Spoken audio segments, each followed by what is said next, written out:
What a fancy intro. That's such a nice intro. I like it.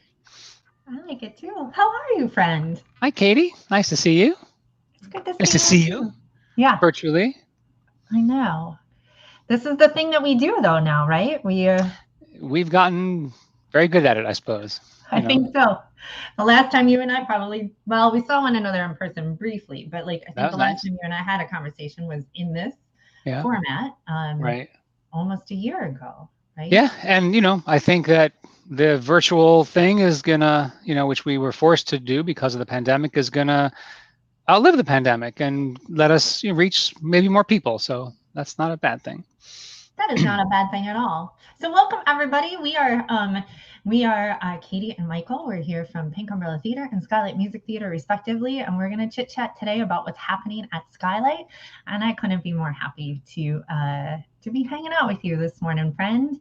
Oh, you're very So tell me what is happening at Skylight right now. I feel like there's lots of exciting things going on. There's a lot happening at Skylight. After being dark for 18 months, we're back with a vengeance with a really wonderful, funny, heartfelt, amazingly cast show called The Full Monty.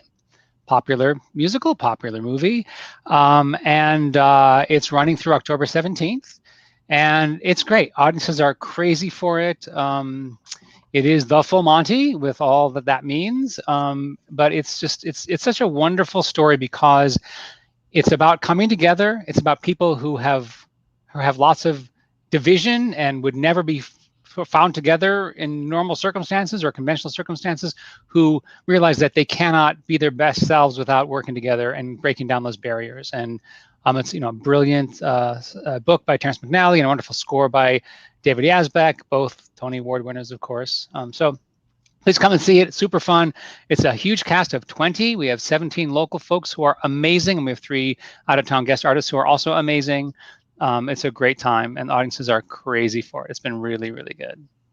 That's good. And that's so great to hear too. Like the themes of it, obviously hit home, for a lot of us right now. And you mentioned that audiences are going crazy. So obviously this is an in-person performance, right? We are It is heading to indeed. the Yep. to the Cabot. Can you tell us a little bit about just because we are still in the middle of a pandemic? Can you tell us a little bit about the safety protocols that you guys are putting into place, not only for your actors but for the audience members? Yeah, sure. So one of the things I love about being involved in the theater community, in the arts community in Milwaukee, is that the organizations are working together very well. And one of the things that we all came up with as a sector-wide requirement or protocol was that everyone who comes to all shows, the rep, the ballet, first stage, next act, all the companies, including constructivists, have to be fully vaxxed or have a negative COVID test within 72 hours of the performance, and must show at the door either your Vax card and your photo ID or pictures of both, because some people have forgotten to bring them and we have to turn them away. So please remember to bring your proof of Vax card, bring your photo IDs, and also must be fully masked while in the theater. You're seeing pictures of the show right now. Many almost naked men. They are not masked, of course, which is perfectly allowable by the protocols, but the audiences are fully masked the whole time in the theater. Yeah, and Michael, I'm assuming too, just because we're a part of that vaccine mandate as well, and or a negative test. Like we've been in meetings for over a year, right? 18 months about what's going to be safe for our actors, what's going to be safe for our crew, and what's going to be the safest for our audience as well. So the fact that like Skylight is putting all of those things into place. And I know we're meeting with the rules changing and all of that to make sure that everybody can really kind of sit back and enjoy the show, right? Yeah, I mean we have to be nimble and flexible because the virus tells us what we have to do. It's not up to us; it's up to the virus, unfortunately. And when we planned this season and scheduled our back to business season, there was no Delta variant. The vaccines were on the rise. The curves are going down. It was all really, really positive. And then Delta crept in, has changed the landscape. So we feel, as an arts sector, and certainly as Skylight, as myself personally, that you're either part of the problem or part of the solution. And I'm not saying, yeah, I know there are a lot of people that are not vaxxed, but to keep it safe for our patrons and our performers, we feel this is the best way to allow the most people to come and enjoy theater safely. The other way, any show could be a super spreader event, and then everything's shut down. So who does that help? So, listen, personally, I say get vaxxed, and, come and enjoy a show. I'm on board. I'm 100% Yeah. in agreement. And I think too, as theater makers, and I'd like to talk about this next with you. You mentioned you were dark for 18 months, right? Talk us through what that very first day at that table read in that room, talk us through what that felt like. Let me go back. Well, actually, during the 18 months we were dark, we did quite a few virtual productions. So we were busy, and we were, working with lots of our favorite artists, which was great, but it's not what, we are here to do. And I'm going to go back before table read to the auditions, because when we had our open, or not open call, we had 500 submissions from the Milwaukee Generals, the Diversity Generals, and then just Skylight specific auditions. Looked through 500 auditions, brought in, I think, 52 audition, and then we ended up casting 21. But the first day in the audition room was amazing. People just had not been, dancing that way, had not seen each other for so long in person. So they all had masks, of course, but it was very exciting to be back in that world. Whether people got the job or not, they were excited to be in that room. And first table read was, it felt, I think it's a privilege to do what we do, because, we don't do what we do unless we love what we do. Just the finances don't really make sense any other way. And it was really a very, very moving first 10 minutes in the rehearsal room, talking about how we're back and how, we're going to keep this safe. And, I said, there are a lot of people that want this to succeed, but Delta wants us to fail. So we're going to be vigilant in rehearsal. And equity requires what we call a COVID compliance officer to be in the room at all times, whose only job, they can't have any other job, is to make sure that we're following the COVID protocols. And we had a wonderful young woman, Jordan, who did that for us in rehearsals. And knock on wood, we had no incidents through the process. And knock on wood, have not, so far. And so far, so good, let's say. But those rules are really important. And we are an equity theater that has a lot of non-equity performers, and the equity rules are useful whether we have equity performers or not. I mean, we would follow those rules anyway, just because they make sense, and they're really trying to take care of their constituents, which in non-equity or equity, we got to take care of our people, Right. So you mentioned you hired 21 people. 20, I think. I think the cast is 20. No, there are 17 locals who are phenomenal, and some of whom are making their Skylight main stage debuts, which is so exciting. And then there are 3 out-of-towners who are coming in as guest artists who have folded into the cast so well. It's become a really tight company. We had some challenges during tech, just because tech is hard, and it had been 18 months, but like they weathered all of it with such aplomb and just such grace, and you can tell from the performances the camaraderie on stage, the respect, the love, the family. And obviously those 6 guys, the main 6 guys, have become very tight and are it's a great ensemble piece. Yeah. My heart is just like, it's so happy to talk about like art, right? And the making of it. So we've seen some of these beautiful photos. Should we show that promotional video? Yeah, let's show the promo. Yes, get to see it a little bit in action. Okay. Roll.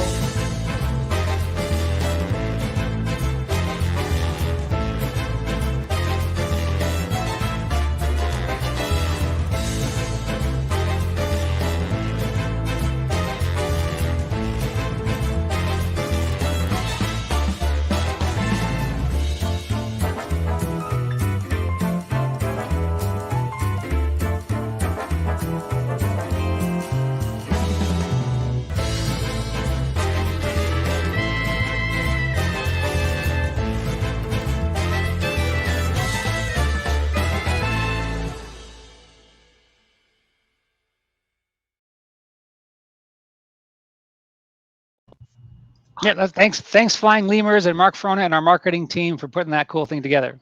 Yep. Great. It looks so great. Okay, so can we talk a little bit about the production staff, right? Who directed it? Tell us about that person. Tell us about our set design, our costume designers. It was Tell us directed everything. and choreographed by James Gray, who is Mhm. someone I know from New York. He is Susan Stroman's sort of right-hand man for 10 or 15 years. So he's got a very strong Stroman aesthetic, which I love. I've worked with Stro as well, working with the director, not as not assisting on the choreography side, because that would be bad.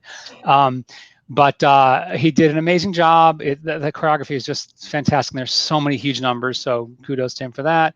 And set was designed by Eric Diaz, who was new to me into Skylight, did a great job with that.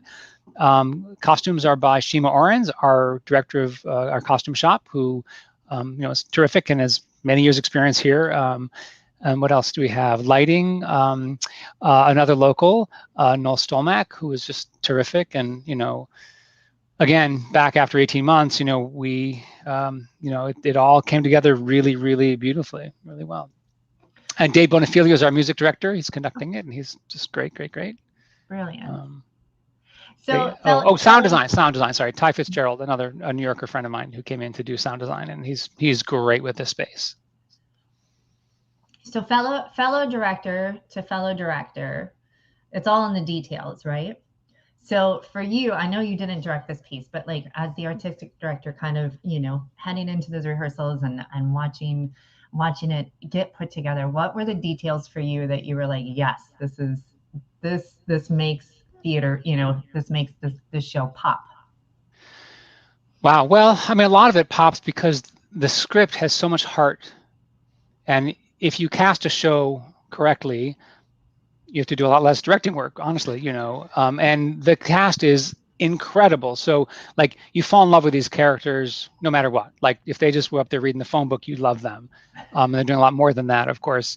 But I would say one of the things I love most as a director of a comedy, doesn't apply to every show, is being what I call a comedy scientist and trying to mine those laughs. And truly, like when you have a long preview period, which we do not have, but even in performance, you get to sort of experiment with what will land the laugh. So Jan Newberger, for instance, is a comedy scientist, the woman who is playing Jeanette Burmeister, and she is just super funny. And to watch her ride the wave of the audience's laughter to give them the next zinger, to get the next punchline, get the response, and actually gave her, and I said, try this. There was a line that I thought could get 2 laughs instead of 1, and she tried it and it worked, but most of all, I love watching an audience watch a show and fine tuning those laughs, because you can't learn your laughs. You can't learn the timing or comedy of the piece without doing it. In empty rehearsal, dress rehearsal, you're not going to figure out your laughs, because we're the same people. We laugh at everything the same way through rehearsals. So to get the new laughs from a real audience makes such a difference in terms of fine tuning a comedy. That's one of my favorite things. But truly, if you cast it right and you care about these people, like these two, Karen and Nathan, oh my God, that scene alone, where she's sitting on the suitcase, is just, it's stunning. And phenomenal performances, just literally as good as you'll get. It's so heartfelt and so moving, and they're both so honest. And it's just a great cast. I could gush all day. Well, we'll take that gushing, right? You get some really great local artists, and some new people too, right? So what what have you heard? What has been the feedback from people, perhaps being in the theater for the very first time? From whether it be your actors and your production staff, or your audience members. What's been the best feedback that you've received? Well, I think the feedback from the audience is they leave the theater, and Jack Lemmon and I are standing in the lobby, just hi, say hi or bye. They're saying thank you so much for doing this. It's so great to be back, and they love the piece. They love that it's such a feel-good piece. I wanted a piece to come back with that was full of joy and heart and a big celebration and funny. I felt like we need that, and this musical delivers on all those fronts, equally. And the performers, I think by this time, we're three weeks into a 4-week run, are getting, are sort of feeling the rhythm of sort of what it was like before in the before times, but every once in a while we all stop and say, wow, I sometimes forget it's been a year and a half since we were able to do this. So they're obviously appreciative for the work and for the audiences and just for the show, and most of all, I think, for each other, just the way the companies come together. Yeah. And what a wonderful way. One of the things that I think that people don't realize about theater is how many people it takes, like how many people you have to hire, right? So what, you're up to like 50 people working on this show? Yeah, I mean, we have obviously our staff, marketing team, and production team, and publicity, and casting, Susan Varela, all that sort of behind the scenes work. But on the crew, we have two ASMs, we have a stagehand, we have two wardrobe people, we have a fly person, and then there's the production stage manager, and then prop people. So the support for this, I mean, every show, there's a lot that you don't see, I suppose, is what a lot that the audience does not see. But we would not have what we have without all those people. So Right. it's great, and actually brought a lot of new folks into the Skylight family recently as we come back into business, which has been just great. That's brilliant. That's brilliant. So you've got some, obviously. So this show closes like next week. A Next week week. from Sunday, so get your tickets now. Get your tickets now. We can get those at the what? www.skylightmusictheater.org. That's THEATRE, or call the box office. We have a fabulous box office staff at 414-291-7800. Okay, but we're not done talking yet because you've got some things that are coming up. We So you do. have a very special guest coming to do your We fundraiser. do.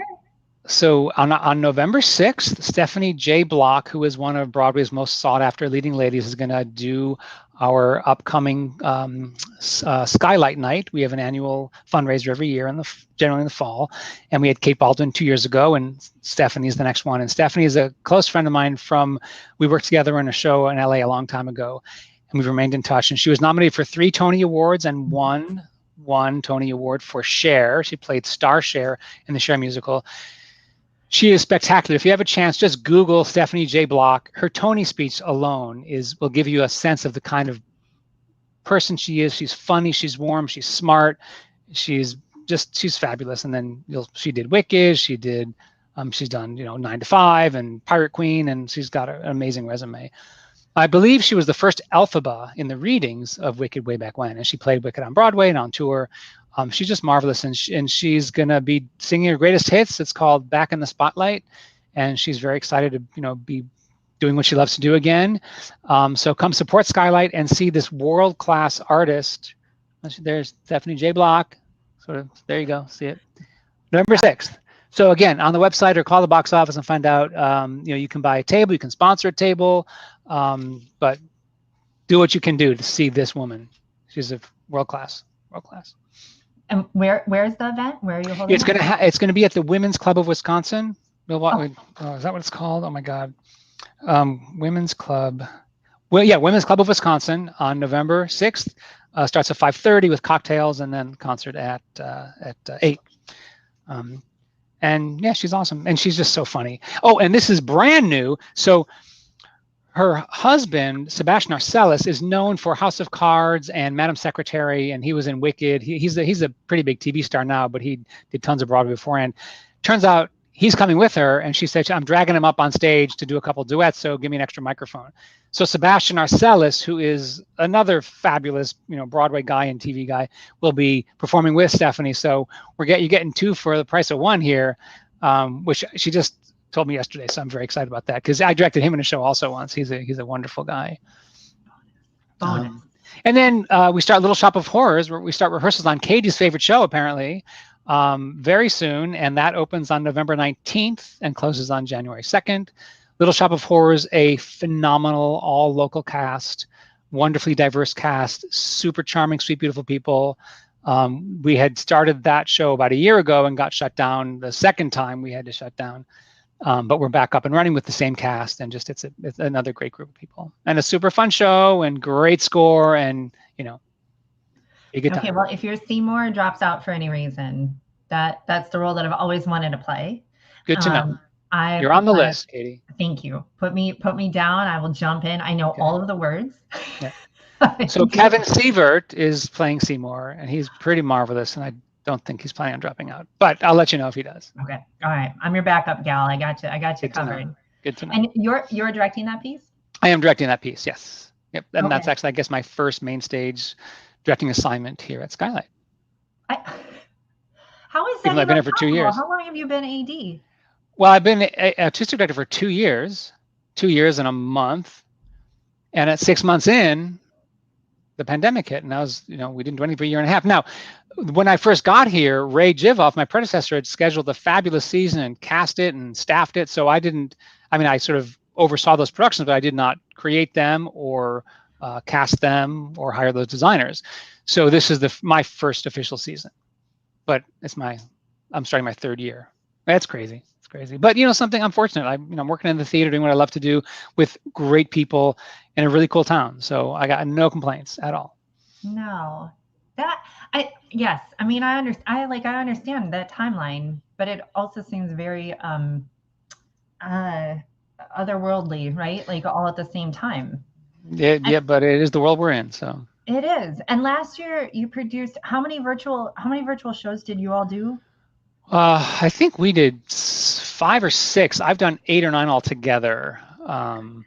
And our Being Earnest was our first one and has now just been released internationally through streamingmusicals.com. That one, I'm really proud of that one. That's another local cast of a great version of Importance of Being Earnest. It's just terrific. So yeah, I mean, we've had good luck with those, done some great concerts, celebrated lots of diversity. And but I think I'm certainly ready to get back on stage for reals. Yeah. What's your favorite thing about Little Shop? The score is just unbeatable. It's Menken and Ashman and Menken at their best and very early on. And obviously you lost Ashman very early, too soon. But also there's a lot of heart in that show. Also, tons of heart. And I gravitate towards stories about unlikely heroes or unwitting heroes, which is true in MONTY, and it's certainly true in Little Shop. And even though it does not turn out well for anybody except the plant, spoiler alert, along the journey, people really grow and develop and learn about love and learn about their self-worth. True in MONTY, true in Little Shop. It's going to be true in Raisin. It's true in Hunchback. It's true in Shackleton. Like all the shows this year have that, not intentionally, but good writing has similar themes, I guess. And the season I've picked all celebrates unwitting and unlikely heroes. And I love people getting caught up in their own story and learning things about themselves that they did not know when it began. And who would write a musical about anyone that doesn't change over the course of the musical? They wouldn't. But the way these people learn and grow and become self-aware and more accepting of themselves, it's just great storytelling. And your heart gets hooked early on, and hopefully that carries you through. And I like what you said, Michael. I think I think one of the things that we've all learned these past 18 months is a little bit more about ourselves, right? And why not fill a full season of heroes, right? And showing us on the stage what we can become, right? When we believe in ourselves and believe in each other. That's brilliant. It's brilliant and it's beautiful. There have been lots of heroes created in the past 18 months. I mean, frontline workers, and even the loss is so incalculable. But we have an actor, Sean Holmes, who is working all night at the ER as a nurse, and then comes in to do 2 shows or rehearse a show all day. There are many people like him. I mean, not necessarily in the show. I mean, he's the only one in the show who's also a nurse. But there are so many heroes out there, whether they're celebrated or known to the world or not, or known to just their family, or committing to take care of somebody in your life. Those are all heroes. And when you get into the theater, you can release a bit. You can experience vicariously, and you get to, watch the world through other people's eyes, and emotions that are existing in any good piece of theater or dance or music, carries your heart somewhere, and you can sort of just escape for a while. And the really good art makes you think a little bit too as you go through it or afterwards. So hopefully we're doing that as well with all these pieces. I know you are. Yeah. All right. So we probably should recap. Full Monty, go get your tickets. October Yes. 17th is the last day. Yep. November 6th, the fundraiser. We got to Stephanie get J. tickets for Block that, and Sebastian Arcellus just in. So that's exciting. right? In fact, you're the first people to hear about this announcement. That's exciting. And Little Shop of Horrors comes up. So are you in rehearsals right now for that? No, we start in 2.5 weeks, I think. Whew. Yeah, I'm very Okay. excited. Very Two excited. and a half weeks. And then you get Yeah. to be in that land, which is, it's just fun and dark. And like you said, it shows kind of the best of who we are. That's so exciting. Do we miss anything? I don't think so. We got other shows too after that. Got some other great shows. And Well, you know, tell us about Pink Umbrella. What's happening there? we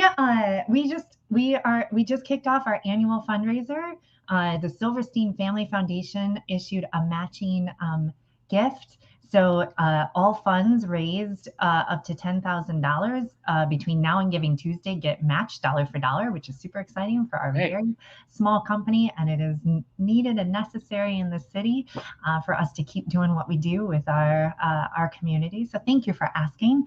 do people out there know what Pink Umbrella does? Because you're a very unique organization that is really important. I hope so, but I'll share our mission statement just cause you asked. So we amplify the voices of actors and artists who identify with a physical, intellectual, or emotional disability. So we just turned 3 in September, and we had our first season of shows, and we've got classes in acting and musical theater for ages 4 through adults, and everybody is welcome to come and hang out with us. And you mentioned it earlier, but we will always have a virtual component to the work that we do. We have people in a wide variety of states who do not have a theater company in their hometown that serves their community. So they're hanging out with us virtually across the nation. And we have in-person classes too. You know, again, everybody's vaxxed or has negative tests. We're being as safe as we can to continue to do this, because being in person together and creating art is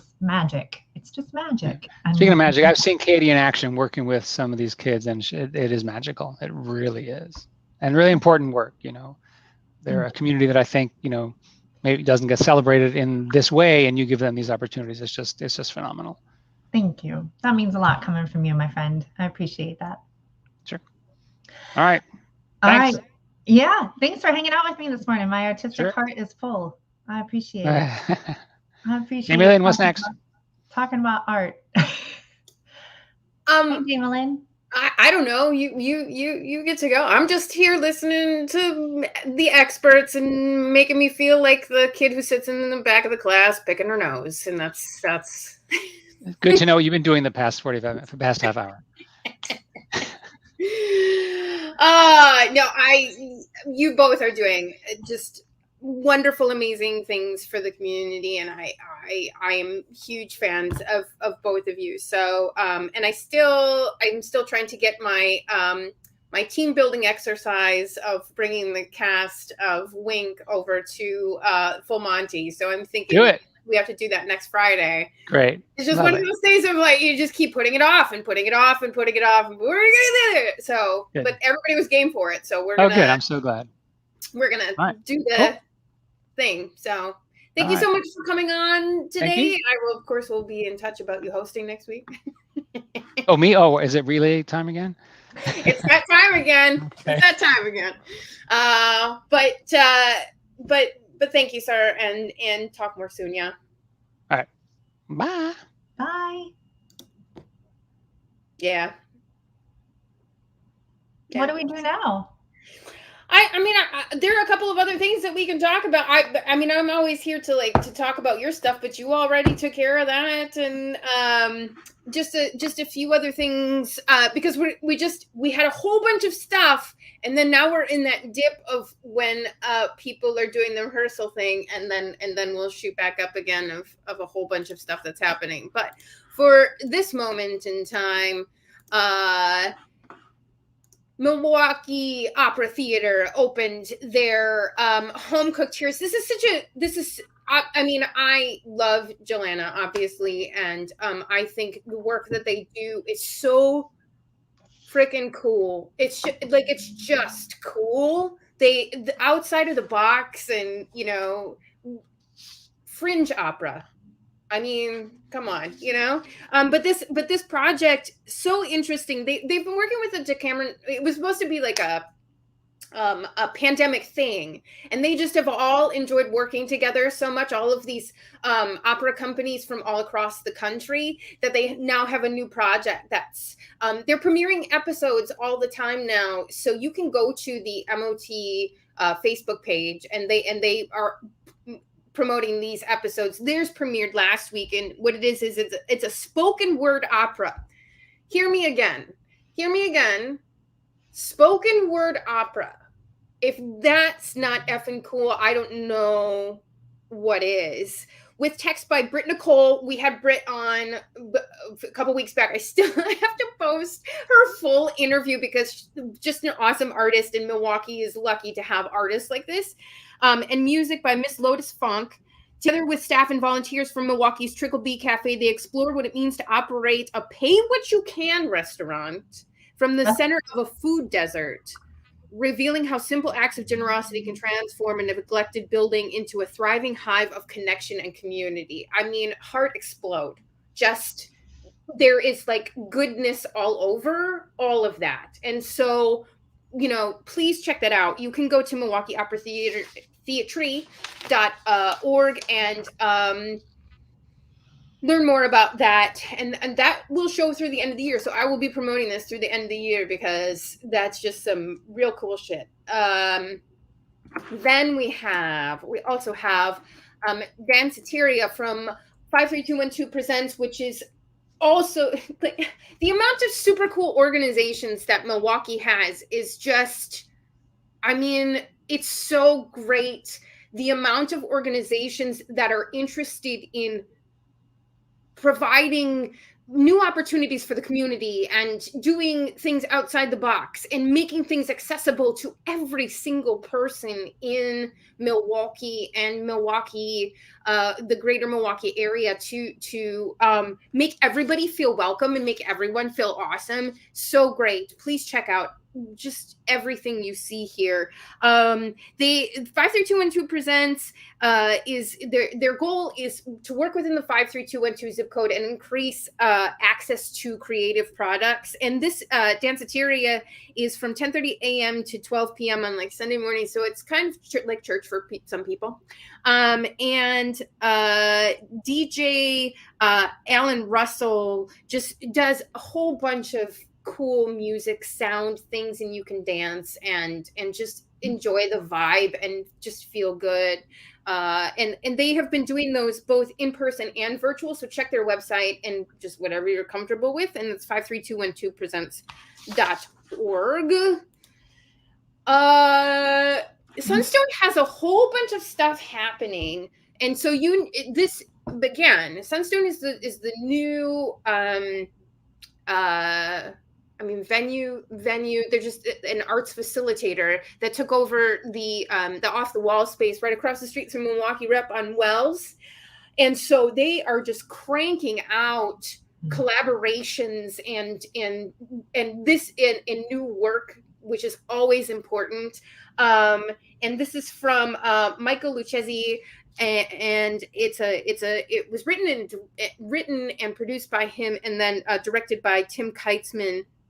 It's a Bible story, new storytelling is what I get from that. The whole Adam and Eve, and just looking at it from a new angle. I will tell you though, I did get word from people over at the venue that they have had to move their opening until next weekend. They were supposed to open like today.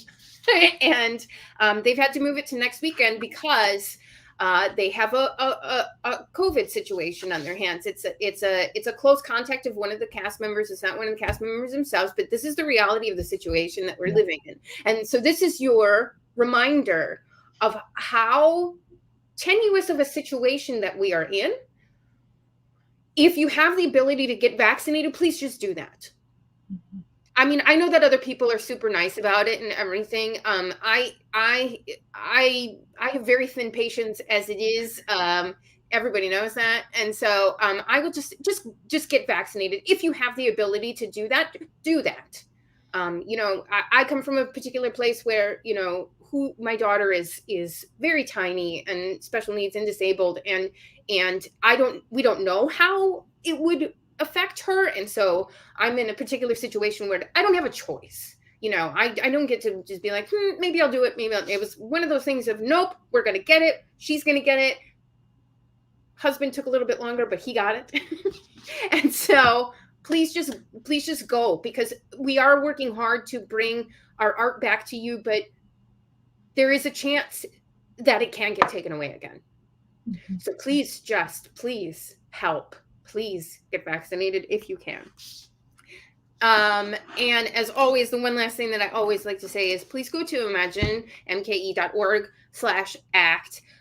They give us this lovely platform to use every Friday to just help produce this program and get the word out about all of the awesomeness that is happening in Milwaukee theater and beyond. A wonderful organization that is doing their best to help get more funds to all of us and make art a way bigger deal in Milwaukee, and hopefully, help Katie to grow Pink Umbrella, which is an organization that needs to exist and needs to keep moving forward, and all the plans that you have for your company, with making it so that you'll eventually step down, and everybody within that organization will be somebody who identifies with a disability. And that is just a wonderful mission to behold. Not like my, dark shit with people peeling skin off their arms and shit, but yes, go to pinkUmbrellaTheater.org and donate, because of that important mission. We are also going through a fundraising campaign right now. So if you want to go to the constructivist.org and donate, that's great, but go to Pink Umbrella first. If you can chip us a buck, take your $100, give 99 to Pink Umbrella, and give the $1 to the constructivists, and everything will work out. Yeah. Don't be silly.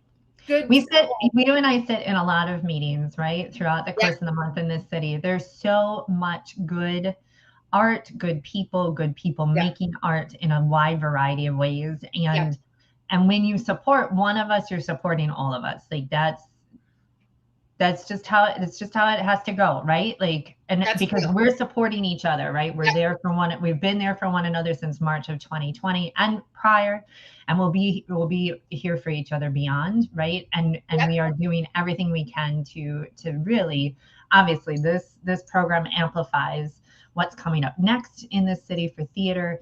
But there's dance and visual arts and people of color, making art and producing art, and all of us working together to change that narrative. So I appreciate the shout out, but like, again, people, if you're listening, when you support one of us, you're supporting all of us. So thank you for believing in Milwaukee's art scene, which is thriving, right? We're doing good things. It is. And that's true. We all share artists. We all share facilities. Mm-hmm. We all share, props and things. So when you support one, you do support them all. But really there's a real effort right now, a real, big hearted group of people who understand the mission that art is a public good. Mm-hmm. That theater is a public good, and that if more people had it in their lives, the world would be a better place. Mm-hmm. And that's it. Yeah. We're moving beyond the lies of scarcity, and we're working hard to make noise about sharing the wealth, burn it down. All the things that we're working hard on, and hopefully we'll start to see some real change here. So I already see real change. I'm already seeing it there, but there's tons more work to do, and there's more to say and more to be and more. But there's like you said, there's great stuff here. So Jamie, before we go, when does your show open? The 23rd of this month. Yes. So people need to get tickets to your show too. It runs the 23rd through what?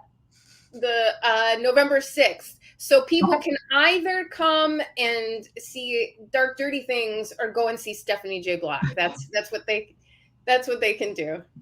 So, but they can come see the Dark Dirty Things before the 6th. It would be great if people would come and see the Dark Dirty Things before then. Yeah, that would be awesome. And, right? Like, and. It's not an or. It's an and. They can do both. Because what we would love to see is that people go and see shows 3-4 times a week, get people out of their houses and be in the community and be with people. Netflix is great, but in-person art is better. It is. It just is. It just is. Sorry, Netflix. You're not hurting. We're in theater companies. We can say those things. We didn't believe that we wouldn't do what we do. Yeah.